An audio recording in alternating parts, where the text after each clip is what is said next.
we're back in the shop again today, and if you remember the last video, I introduced the 04.5 LLY Duramax.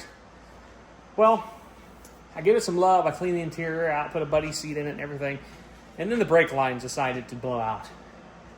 So instead of fighting brake lines on that truck and dealing with a bunch of idiots on Facebook Marketplace trying to sell my 1-ton, I've just decided to go through with the Duramax swap on my 99.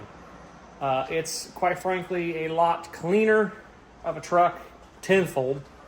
That's gonna be handy. The crew cab's nice. Dad, What, buddy? I used on there. Yes, I'm on the camera. See? Hi. Hi. So yeah, we're gonna be putting the Duramax from that truck into that truck. It's gonna be kind of a semi slow process because there is some stuff to the Duramax I want to do. Yeah. He helped me unload it with no brakes. That was fun.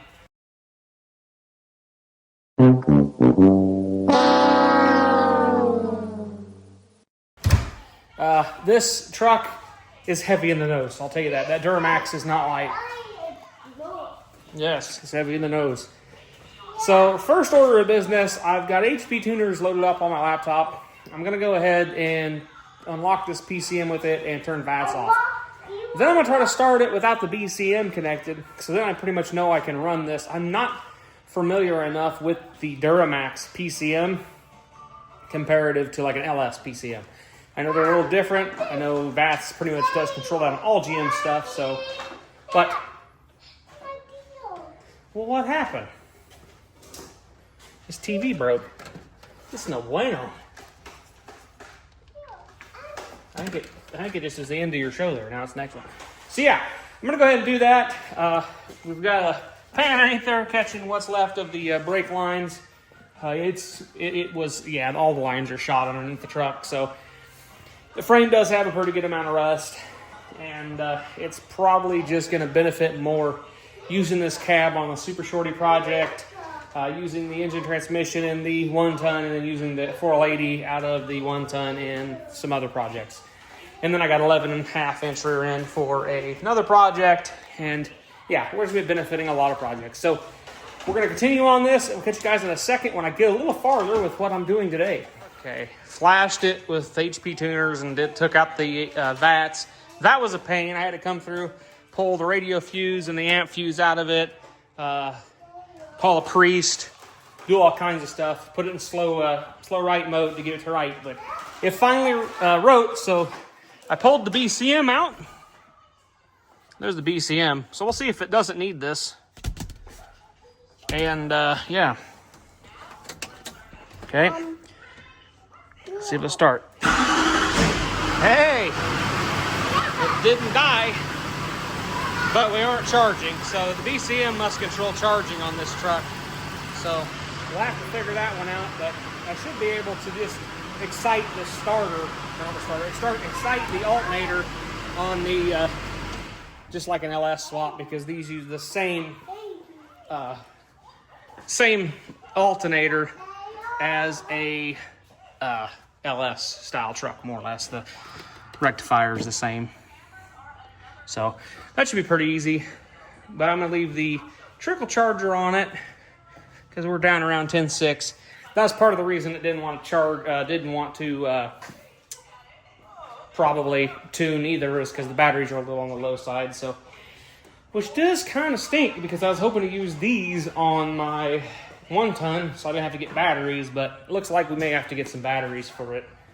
But I can probably pull these and let them trickle charge. But now that I know it starts and runs off of with no BCM, that means we can modify all the harness, just give power to the stuff that needs power, and it should run in the OBS truck. So now we're going to go ahead and start disassembling the truck a little bit. I'm going to pull HP tuners off of it, and we'll go on and see what we can get done today.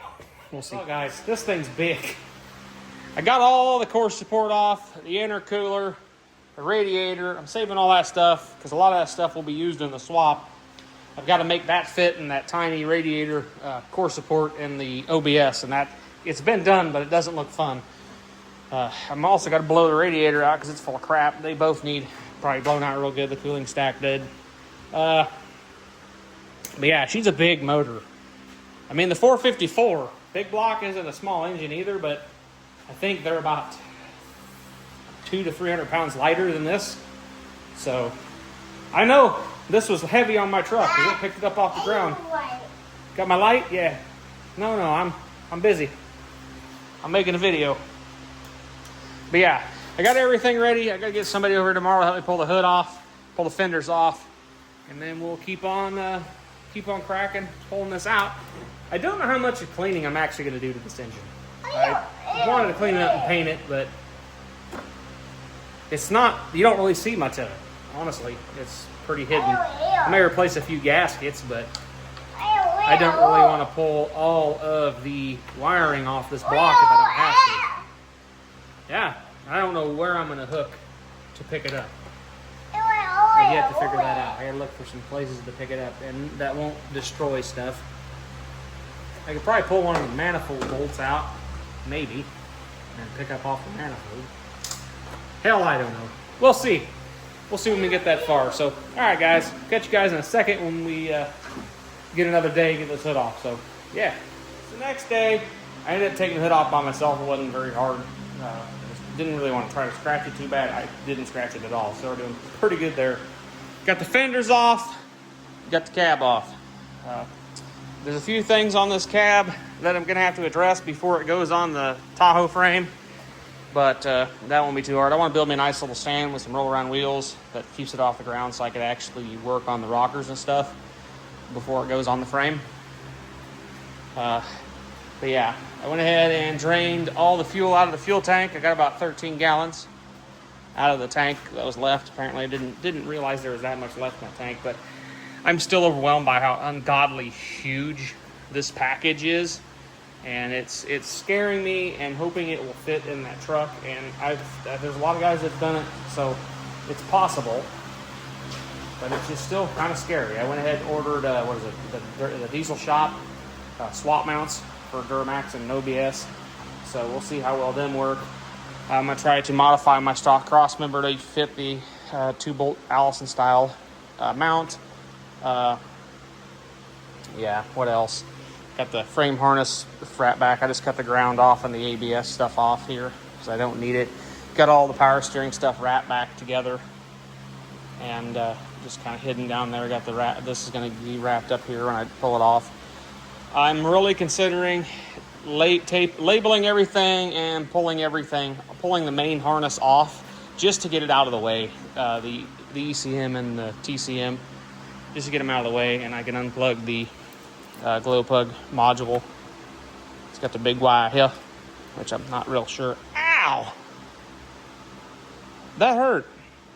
That hurt a lot. It's bleeding now. That thing got me. It's sharp. Ow. Ow. You know, it's official. I bled over it. But yeah.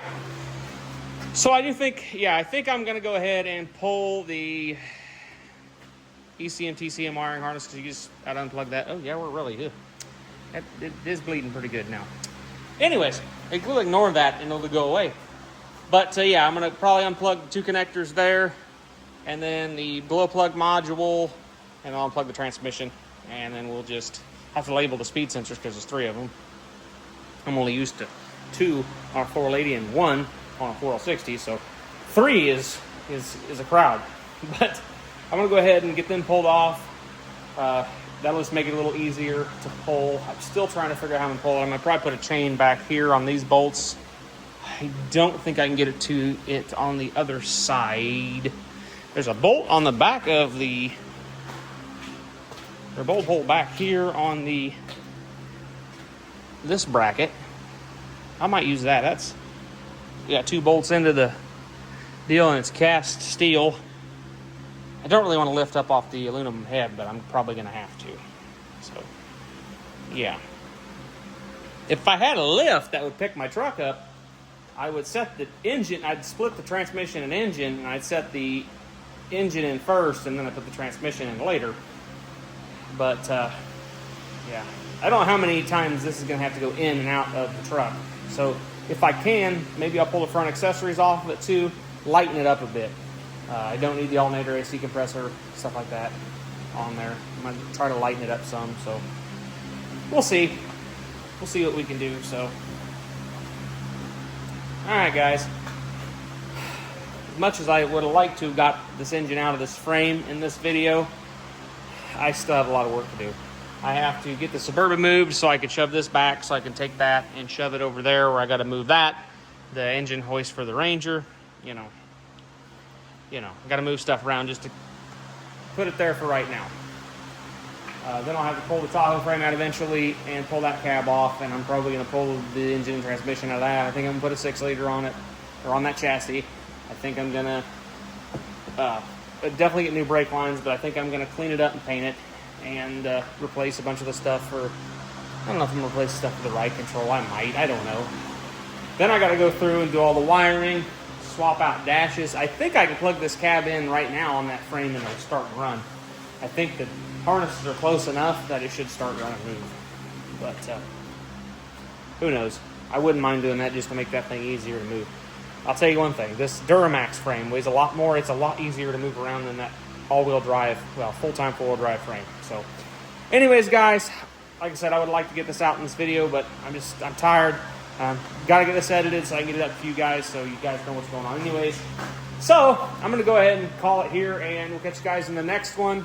And I might just start over or just start right off by pulling the harness and stuff off of it, and we'll start the next one from right after this point. But I'm about ready to call it a day. So, all right, guys. We'll catch you guys in the next one. Hope you guys have a good rest of your week.